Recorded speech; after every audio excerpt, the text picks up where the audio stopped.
Την καλησπέρα μου σε όλους, παιδιά. Θα θυμάστε όλοι, είχα κάνει το βίντεο «Ο Ιησούς Χριστός δεν αναστήθηκε», τα ερωτήματα που ισοπεδώνουν την Ανάσταση του Ιησού Χριστού. Ένα βίντεο που μέχρι στιγμής έχει κάνει πάνω από 30.000 προβολές μέσα σε 1,5 μήνα. Ένα βίντεο που τώρα που μιλάμε το βλέπουν 390 άτομα και τις τελευταίες 2 ημέρες 5.255 άτομα. Αποδεικνύει ότι όλο και κάτι θα έκανα σωστά. Βέβαια υπάρχουν πάρα πολλοί οι οποίοι βγάζουν χολή και εικάζουν και λένε ότι το βίντεο δεν έχει τίποτα απολύτως να τους μεταφέρει. Εν τω μεταξύ αυτό που έκανα ήταν προϊόν εργασίας εβδομάδων. Έκατσα, διάβασα, κράτησα σημειώσεις και έβγαλα αυτό το βίντεο, το οποίο πιστεύω ότι έχει εντυπωσιάσει πάρα πολύ κόσμο. Εξάλλου φαίνεται και από τα σχόλια. Λοιπόν, υπάρχουν μέχρι στιγμής στο βίντεο αυτό πάνω από 1000 σχόλια. Σας προτρέπω να μπείτε να τα διαβάσετε. Πάνω από 1000 σχόλια. Αν είναι δυνατόν, νομίζω ότι είναι από τα πολύ λίγα βίντεο που στις 30.000 προβολές έχουν συγκεντρώσει πάνω από 1000 σχόλια. Πολλά σχόλια φυσικά τα γράφουν τα ίδια άτομα, έτσι. Αυτό είναι λογικό. Κάποια είναι και δικά μου που απαντάω σε μερικούς, άλλοι είναι normal, άλλοι είναι troll, άλλοι είναι orc και ούτω καθεξής. Αλλά μπορείτε να καταλάβετε ότι αυτό το βίντεο συγκεκριμένα έχει πάρα πολύ μεγάλη βαρύτητα, λέει πάρα πολλές αλήθειες και ενόχλησε πάρα πολύ κόσμο. Πάρα πολύ κόσμο. Ενόχλησε γιατί? Ενόχλησε γιατί ο θετικός πήρε την ιστορία, όχι τα θρησκευτικά που δημιούργησαν κάποιοι, πήρε την ιστορία και την διάβασε μέσα από τις παραποίησεις που έκαναν κάποιοι ευαγγελιστές αργότερα. Επειδή είναι λίγο, το καταλαβαίνω, είναι λίγο παράξενο αυτό που σας λέω, θα πρέπει να το πω άλλη μια φορά.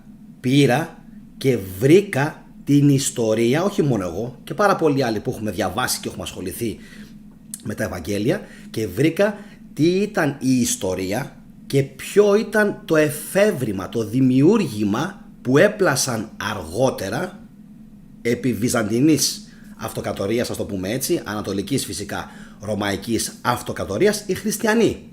Εντάξει, γιατί στην αρχή το κείμενο αυτό ήταν ιστορικό. Πάμε άλλη μία. Στην αρχή το κείμενο ήταν ιστορικό. Δεν ήταν θρησκευτικό. Δεν υπήρχε τέτοιο πράγμα. Τώρα, πού κολλάει σε όλα αυτά ο Ερμόδωρος? Ο Ερμόδωρος είναι ένας φίλος στο Facebook. Είναι ένα απίστευτο παιδί, ο οποίος ανεβάζει συνεχώς για μένα προσωπικά τις πιο ευφυείς, τις πιο έξυπνες αναρτήσεις. Νομίζω ότι θα πρέπει δυστυχώς για μένα να παραδεχτώ ότι είναι πολύ πιο ευφυέστερος από μένα και θα έπρεπε να έχει κανάλι, και μπράβο του γι' αυτό. Προσωπικά τον θαυμάζω, έτσι. Εκτός από αυτό, εγώ είμαι άμουσος, ο άνθρωπος ξέρει από μουσική και θα το καταλάβετε σε λίγο από το σχόλιο το οποίο ανέβασε.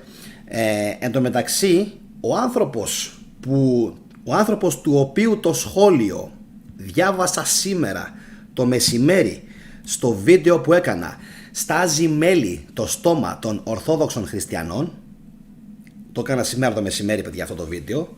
Λοιπόν, να το δείτε όσοι δεν το έχετε δει. Αξίζει πραγματικά, γιατί θα καταλάβετε με τι τρόπο μιλάνε αυτοί οι άνθρωποι και τι χαρακτήρα κρύβουν κατά βάθος, άσχετα το τι θέλουν να μας λένε και τι θέλουν να βγάζουν προς τα έξω. Οπότε συγκρατήστε αυτόν τον τίτλο, στάζει μέλι το στόμα των Ορθόδοξων Χριστιανών, και θα καταλάβετε τι θέλω να σας μεταφέρω και τι βρυσίδια έχει ρίξει αυτός ο άνθρωπος.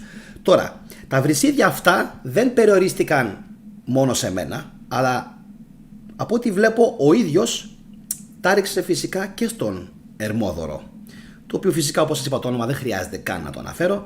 Αν πάτε στα σχόλια θα το βρείτε, λοιπόν, στο λόγο βίντεο. Πάμε όμως να δούμε ποιο ήταν το πάρα πολύ ωραίο σχόλιο που έγραψε ο Ερμόδωρος και μου έκανε εμένα προσωπικά τεράστια εντύπωση.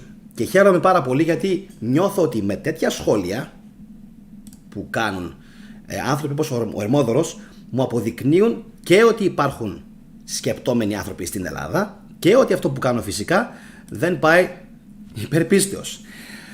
Ας δούμε λοιπόν τι λέει ο Ερμόδωρος. Λοιπόν, λίγο θα το μεγαλώσω, να μπορώ να το διαβάζω πιο εύκολα. Λοιπόν, λέει, επειδή εγώ ζούσα την ζωή μου τραλαλά τραλαλό και έπαιζα μουσική και κάτι μου βρώμαγε και στο σχολείο και με την εκκλησία δεν έδινα καμία σημασία στο κατηχητικό προπαγάνδα μέσω της εκπαίδευσης που μας γίνεται από μικρά. Όταν σήκωσα τα μάτια μου από τις παρτιτούρες λοιπόν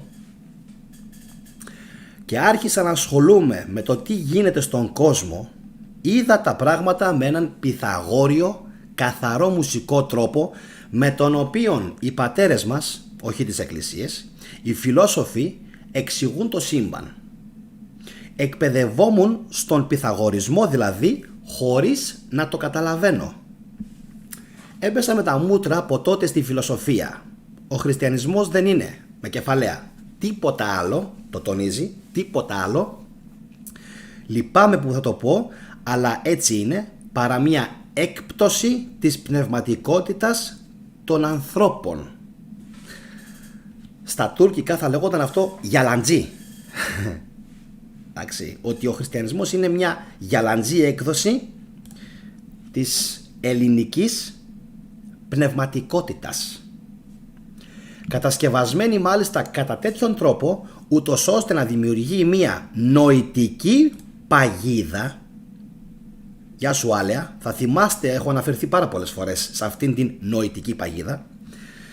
Δημιουργεί λοιπόν μια νοητική παγίδα για τον άνθρωπο, ο οποίος αντί να ασχολείται με το γνώθι σε αυτόν και με το να βρίσκει και να ενώνεται με αυτό το θεϊκό στοιχείο μέσα του, πείτε το θεϊκό, πείτε το σύμπαν, πείτε το συνειδητή ζωή, πείτε το όπως θέλετε, αντί λοιπόν να κοιτάει πώς να βελτιώνεται και να εξελίσσεται το οποίο έκαναν οι πρόγονοί μας βλέποντας το ίδιο το κακό στοιχείο μέσα τους και να το διορθώνουν μέσω της λογικής, η χριστιανική άποψη βγάζει το κακό σε κάτι εξωτερικό, όπως ο Θεός να μας λυπηθεί κτλ, ο σατανάς παιδί μου κτλ, αλλά εμείς με μία εξομολόγηση έχουμε συγχωρεθεί. Όπα. Αυτό θα ήθελα πάρα πολύ φυσικά να το σχολιάσω, Ερμόδωρε. Αυτό το σχόλιο ότι με μία εξομολόγηση φεύγουν όλα, εμένα με ξεπερνάει. Δεν μπόρεσα αυτό ποτέ μου, όχι πλάνα να το πιστέψω, ούτε καν σαν άνθρωπος να το ασπάστω. Γιατί εγώ προσωπικά, τώρα οι άλλοι δεν ξέρω τι κάνουνε. Εγώ, αν κάνω μια κοτσάνα, θέλω να το διορθώσω. Όχι να πάω να κλαφτώ και να πω συγγνώμη, έκανα λάθος, θα πάω τώρα στον παράδεισο. Να λέμε τώρα. Λοιπόν, και συνεχίζουμε. Επειδή βαφτιστήκαμε χριστιανοί, όχι, λέει ο Ερμόδωρος.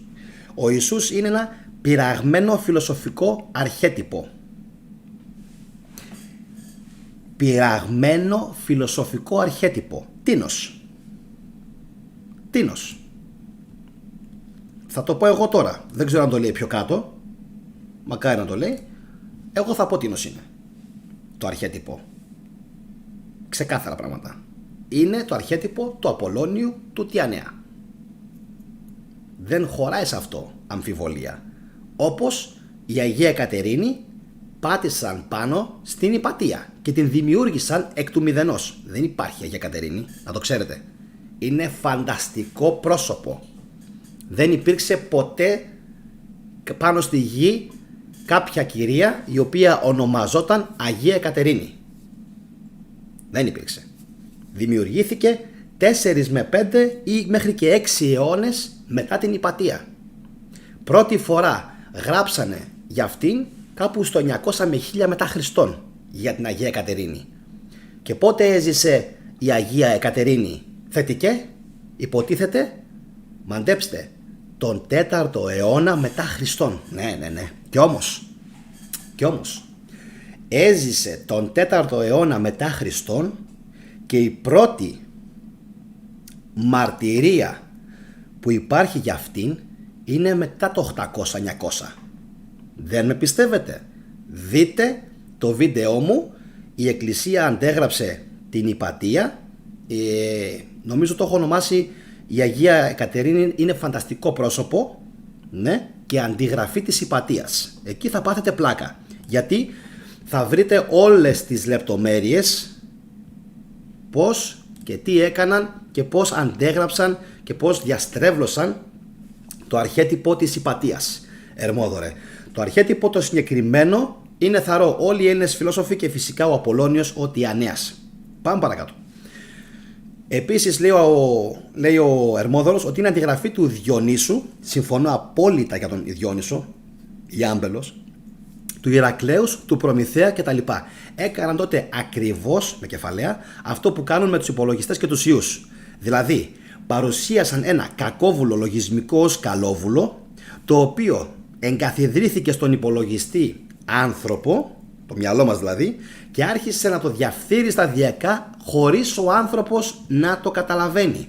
Απόδειξη για αυτά, Ερμόδωρε, που γράφεις, είναι το γεγονός ότι από το 300 που υπήρξε η εγκατάσταση του χριστιανισμού, η εγκαθίδρυση, η ίδρυση και η επικράτηση του χριστιανισμού σε όλη την επικράτεια της Ρωμαϊκής Αυτοκρατορίας, δεν σημειώθηκε καμία απολύτως πρόοδος. Καμία απολύτως τεχνολογική πρόοδος. Υπήρχε σκοταδισμός. Εντάξει, δεν υπήρχε τίποτα εκείνη την περίοδο. Μόνο σαπίλα και σκοταδισμός. Λοιπόν, και συνεχίζουμε.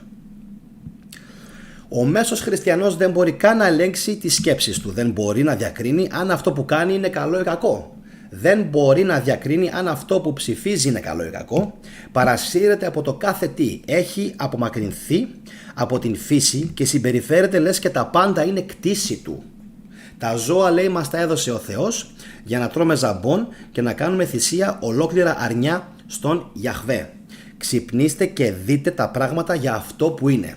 Την Επανάσταση την αφόρησε η Εκκλησία του 1821. Την παραμονή του 1453 πάλι έκαναν κομπίνες με τον Μωάμεθ. Και το 1204 μάθετε ιστορία, ψάξτε. Πάλι το ίδιο δηλαδή θέλει να μας πει, ότι πάλι και εκεί πέρα έκαναν με τους σταυροφόρους διάφορες λυκοφιλίες. Μάθετε ιστορία, ψάξτε, γιατί μας δουλεύουν πατόκορφα. Την πνευματικότητα των Ελλήνων ήθελαν να διαλύσουν και το πέτυχαν σε μεγάλο βαθμό. Και συγχαρητήρια στο σημείο αυτό, συγχαρητήρια για αυτό που γράφεις, και συγχαρητήρια σε όλους εσάς που λέτε ότι είστε απόγονοι των αρχαίων Ελλήνων, αλλά δεν είστε. Είστε ντυμένοι Έλληνες, εντάξει, με λυκοτόμαρο είστε ντυμένοι Έλληνες, ντυμένοι. Απλά ζείτε σε αυτήν τη χώρα γιατί έχει πλούτο, έχει καλλιέργεια, έχει πλούτο, έχει τουρισμό, έχει ανάπτυξη και πουλάτε ελληνικό προφίλ ενώ δεν είστε. Δεν αγαπάτε αυτό που αντιπροσώπευαν οι αρχαίοι Έλληνες και αναφέρομαι φυσικά σε ποιους. Σε αυτούς που είναι ντυμένοι πρόβατα αλλά είναι λύκοι. Εντάξει. Λοιπόν, δεν θέλουν να ξεπαστρέψουν την Ορθοδοξία. Αλλά συνεχώς υπάρχει ανά τους αιώνας, το έχασα αυτό, ανά τους αιώνας των αιώνων μερίδα που ξυπνάει. Δεν θέλουν να ξεπαστρέψουν την Ορθοδοξία. Θέλουν να ξεπαστρέψουν τον ελληνισμό γενικότερα. Την Ορθοδοξία, όπως και την αριστερά και την δεξιά, την χρησιμοποιούν ως δούριους ύπους. Καλή συνέχεια και καλή δύναμη. Λοιπόν, αυτή ήταν η απίστευτη απάντηση που έγραψε ο Ερμόδωρος, ένα σχόλιο το οποίο άξιζε να διαβαστεί και να αναλυθεί. Θετικός γράφει ο Νίκ Βιλ, γεια σου ειδωμένιά μου, ακριβώς έτσι είναι. Νομίζω πως είναι ένα από τα πιο πανέξυπνα σχόλια που έχω διαβάσει ποτέ στο κανάλι και αυτός είναι και ο λόγος για τον οποίο αυτόν τον άνθρωπο τον έχω κατασυμπαθήσει τόσο πολύ. Είναι ένας πάρα πολύ έξυπνος άνθρωπος, οι αναρτήσεις του στο Facebook με κάνουν πάντα και γελάω και τις πιο πολλές φορές φυσικά μένω έκθαμβος γιατί ξέρει πάρα πολύ καλά το πόσο έξυπνα είναι αυτά που ανεβάζει και άλλα το μεταξύ. Λοιπόν, και τώρα πάμε να δούμε τι του απάντησε ένας καλός χριστιανός. Έτσι, είναι ο ίδιος που απάντησε και σε μένα. Τώρα, θα πείτε μερικοί για ποιο λόγο δεν τα βγάζει το YouTube. Τα βγάζει, απλά πρέπει να πάτε στα σχόλια και να επιλέξετε νεότερα αντί για κορυφαία. Επαναλαμβάνω, τα σχόλια υπάρχουν στο βίντεο αυτό, απλά πρέπει να επιλέξετε, έχει δύο επιλογές, νεότερα ή τα κορυφαία. Θα επιλέξετε λοιπόν τα νεότερα και θα πάτε κάτω πριν από μια εβδομάδα και βάλε και θα βρείτε εκεί το σχόλιο του Ερμόδωρου. Πριν από 9 μέρες είναι. Και δείτε τώρα ακριβώς από κάτω τι του απάντησαν. Και εγώ θα ήθελα πάρα πολύ, προσωπικά έτσι, θα ήθελα πάρα πολύ όταν τελειώσει το βίντεο να γράψετε όλοι ένα σχόλιο, όχι για μένα αυτή τη φορά, αλλά για τον Ερμόδωρο. Δεν αρκεί να το γράψουμε στην ζωντανή συνομιλία, γιατί στην ζωντανή συνομιλία θα χαθεί το σχόλιο που θα γράψετε, έτσι, δεν θα διαβαστεί. Ελάχιστοι διαβάζουν τα μηνύματα που είναι στην ζωντανή συνομιλία. Οπότε θα ήθελα πάρα πολύ να γράψετε το σχόλιο σας για αυτά που ανέφερε ο άνθρωπος. Θα το εκτιμήσω και εγώ φυσικά και αυτός πάρα πολύ. Και τώρα πάμε να δούμε τι το απάντησε για αυτό το άκρος προκλητικό σχόλιο που δεν έγραψε ο Ερμόδωρος. Δείτε τώρα χριστιανική απάντηση. Πάμε. Βρε δαιμονισμένο ηλίθιο κατασκεύασμα. Ο άνθρωπος είναι για μήνυση. Εντάξει. Να προσέχει λίγο εδώ μεταξύ, γιατί γράφει με ονοματεπώνυμο. Θα ήταν καλό δηλαδή να προσέχει, γιατί γράφει με ονοματεπώνυμο. Του συνιστώ να αλλάξει και τη φωτογραφία του και το ονοματεπώνυμο, γιατί μπορεί πάρα πολύ εύκολα κάποιος να τον βρει και να τον κάνει μήνυση. Έτσι. Λοιπόν, βρε δαιμονισμένο ηλίθιο κατασκεύασμα. Τι λαλακίες κατασκευάζει το μυαλό σου. Όλα κεφαλαία, έτσι, όλα με full ερωτηματικά. Έτσι έχεις καταλάβει τον χριστιανισμό, μάλλον δεν θα τον έχεις γνωρίσει για να λες αυτά που λες. Εντάξει, τον έχουμε γνωρίσει πάρα πολύ καλά. Πίστεψέ με. Τόσα εκατομμύρια μάρτυρες. Σήμερα πού είναι οι μάρτυρες? Γιατί δεν αιωρούνται στον αέρα να κάνουν Avengers? Μπούρδες. Τόσα εκατομμύρια μάρτυρες και άγιοι της Εκκλησίας του Χριστού ήταν μήπως βλάκες που έδωσαν τη ζωή τους για την πίστη τους ή δεν ήξεραν τι έκαναν? Εν τω μεταξύ οι άνθρωποι τότε δεν πολεμούσαν για τον χριστιανισμό, πολεμούσαν εναντίον της Ρώμης. Αυτό το έχω πει σε άπειρα μου βίντεο, έτσι, ότι πολεμούσαν εναντίον της Ρωμαϊκής Αυτοκρατορίας. Απλά έγινε μετά αυτό ένα κίνημα. Λοιπόν, και βέβαια μέσα σε αυτούς ήταν και πάρα πολύ μορφωμένοι, όπως η Αγία Κατερίνη για παράδειγμα.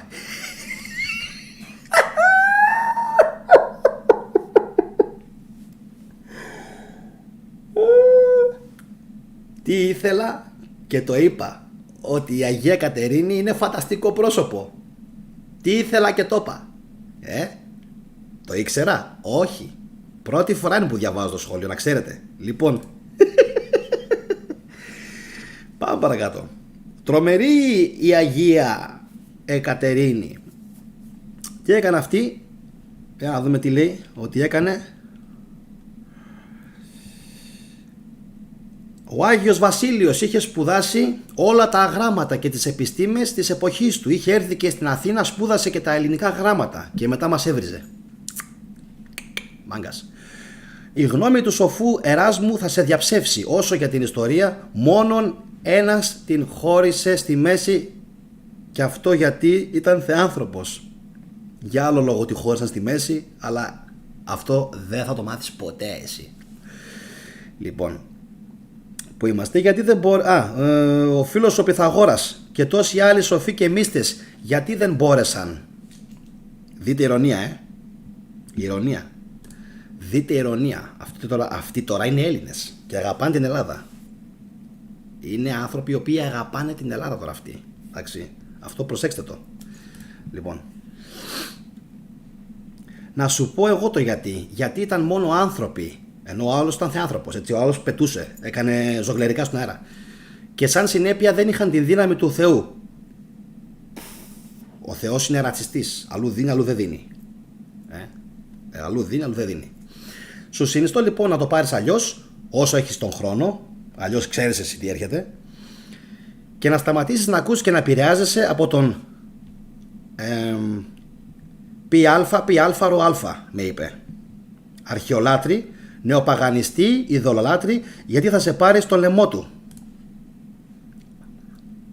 Εμένα. Είσαι για εξύβριση, να ξέρεις.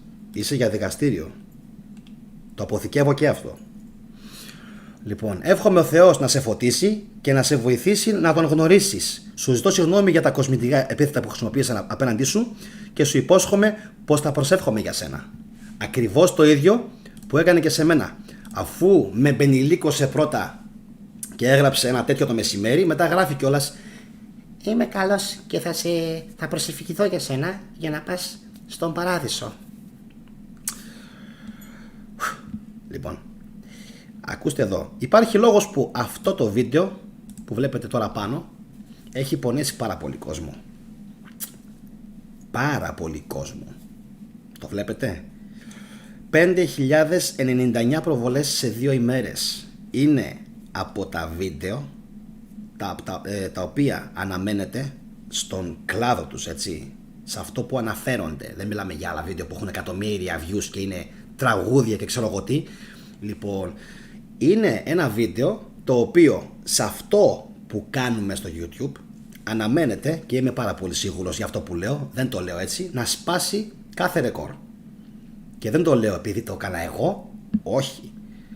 Γιατί θα σπάσει κάθε ρεκόρ? Γιατί λέει μέσα πάρα πολλές αλήθειες αυτός που το λέει. Τυχαίνει να είμαι εγώ. Αυτός που το λέει έχει κάτσει και έχει πάρει γραμμή και έχει διαβάσει την Καινή Διαθήκη. Εδώ είναι. Λοιπόν, και στάθηκε και είπε: ρε εσύ, για μια στιγμή, τι είναι αυτά που λέει εδώ? Λοιπόν, τόσο απλό. Τόσο απλό. Τι χρειάστηκε να κάνω? Να σκάψω? Όχι. Λογική χρειάστηκε, λογική και διάβασμα. Στην εποχή μας δυστυχώς οι Έλληνες δεν έχουν ούτε το ένα αλλά ούτε και το άλλο. Ούτε διαβάζουν, ούτε έχουν τη λογική, αλλά ούτε έχουν και την οξύνια να καταλάβουν τι διαβάζουν και τι γίνεται. Γιατί όμως γίνεται αυτό? Θα σας πω αμέσως γιατί. Για κοιτάξτε λίγο εδώ τι λέει.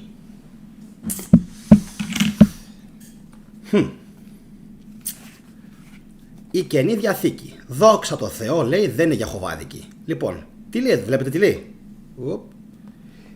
Κείμενο και ερμηνευτική απόδοση. Κείμενον ερμηνευτική απόδοσης υπό κολιτσάρα. Εν τω μεταξύ, ερμηνευτική. Να ξέρετε, η αρχαία Ελλάδα είναι παντού.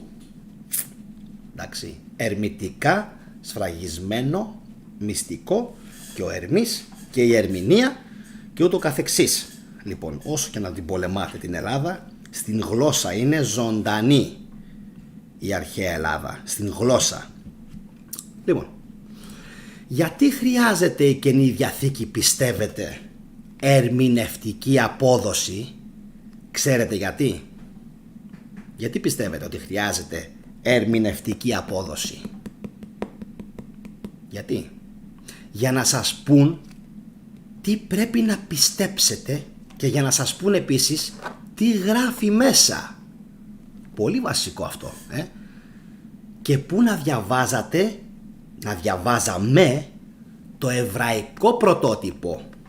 Γιατί αυτά όλα εδώ πέρα αρχικά ήταν γραμμένα στα εβραϊκά και δεν έλεγαν αυτά τα πραγματάκια. Όχι. Όχι. Λέγαν το τι ακριβώς είχε γίνει τότε. Την ιστορία τους, των Εβραίων, λέγανε. Τα πήρανε μετά όμως γύρω στο 3.500-400 μετά Χριστόν. Τα μαγείρεψαν όμορφα. Τα μετέφρασαν από τα εβραϊκά στα ελληνικά όπως αυτοί ήθελαν. Πήραν και από άλλες θρησκείες και δημιούργησαν μια θρησκεία δικιά τους, καινούρια. Και τους λέγανε οι Εβραίοι, λογικά, τι κάνετε εκεί? Οι Εβραίοι τώρα, οι Εβραίοι, τι κάνετε εκεί? Εμείς αυτά δεν τα λέμε μέσα. Πουθενά δεν υπάρχουν αυτά που λέτε. Εσείς για ποιο λόγο τα λέτε? Και κάπως έτσι δημιουργήθηκε αυτό που λέγεται η Καινή Διαθήκη. Το οποίο οι Εβραίοι το κοιτούσαν με απόστροφη και λέγανε, εμείς αυτά δεν τα γράψαμε. Εμείς αυτά δεν τα είπαμε. Εσείς πώς τα συμπεράνατε και τα λέτε δεν μπορούμε να καταλάβουμε. Γι' αυτό λοιπόν χρειάζεται η ερμηνευτική απόδοση. Γιατί? Για να μπορούν να σε κατευθύνουν, προσέξτε, για να μπορούν να σε κατευθύνουν πού? Στον θρησκευτισμό. Για να μην μπορείς αυτό το βιβλίο να το δεις σαν ένα ιστορικό ντοκουμέντο, για να μπορείς να το δεις μόνο σαν ένα θρησκευτικό βιβλίο. Και βλέπετε πώς μιλάνε και πώς απαντάνε αυτοί οι άνθρωποι. Αυτός ήταν ο τρόπος τους, δεν έχουν άλλον τρόπο, να ξέρετε. Και το πιο κορυφαίο είναι ότι, ρε άνθρωπε, γράφεις ό,τι γράφεις, το γράφεις με ονοματεπώνυμο, το γράφεις δημόσια και βρίζεις και ξυβρίζεις. Δεν έχεις καταλάβει ότι δεν ζεις στην εποχή του Τενεκέ? Δεν ζούμε πια στην εποχή του Τενεκέ. Αυτή η εποχή πέρασε, πάει. Ούτε ζούμε στην εποχή που όλα ήταν ένα κόνσερβο κούτι. Τέρμα. Όλα φαίνονται, όλα είναι δημόσια, όλα ανιχνεύονται, όλοι βρίσκονται. Δεν μιλάς έτσι. Ούτε εγώ δεν μιλάω έτσι. Και το μεσημέρι, αν είχατε δει και το άλλο το βίντεο, θα είχατε πάθει πλάκα. Το τι έγραψε για μένα, το πώς με σκυλοέβρισε. Και εντωμεταξύ το ξαναλέω, το σχόλιο του Ερμόδωρου ήταν τέλειο. Τέλειο, δεν ξέφυγε καθόλου. Είπε 2-3 δυνατές αλήθειες, πατ και έμεινε εκεί. Δεν προσέβαλε, δεν. Έτσι, είπε τα πράγματα ακριβώς πως έχουν. Τώρα, το αν μερικοί ενοχλούνται από αυτήν την πραγματικότητα είναι δικό τους πρόβλημα. Αυτή τουλάχιστον είναι η δικιά μου η γνώμη. Αν εσείς διαφωνείτε, φυσικά μου το γράφετε μετά κάτω στα σχόλια. Τώρα, πριν κλείσω, φυσικά να σας προτείνω να δείτε το ανωτέρω βίντεο, τα ερωτήματα που ισοπεδώνουν την Ανάσταση του Ιησού Χριστού. Δείτε το ολόκληρο, γιατί πιστεύω ότι έχει να σας μεταφέρει ερωτηματικά που τα είχατε κι εσείς μέσα σας, απλά δεν το ξέρατε ή δεν τα έχετε δουλέψει τόσο καλά. Και από εκεί και πέρα, κάτω ακριβώς από την περιγραφή, θα βρείτε συνδέσμους με όλα μου τα βίντεο και φυσικά πάνω στο hashtag θετική ντοπαμίνη για να μεταφερθείτε σε όλα μου τα βίντεο. Αυτά, παιδιά, από μένα. Εύχομαι σε όλους ένα καλό βράδυ. Να είστε καλά, καλή συνέχεια και μην ξεχάσετε να πατήσετε like για τον φίλο μας τον Ερμόδωρο. Καληνύχτα, τα λέμε αύριο το βράδυ 22:30. Γεια σας.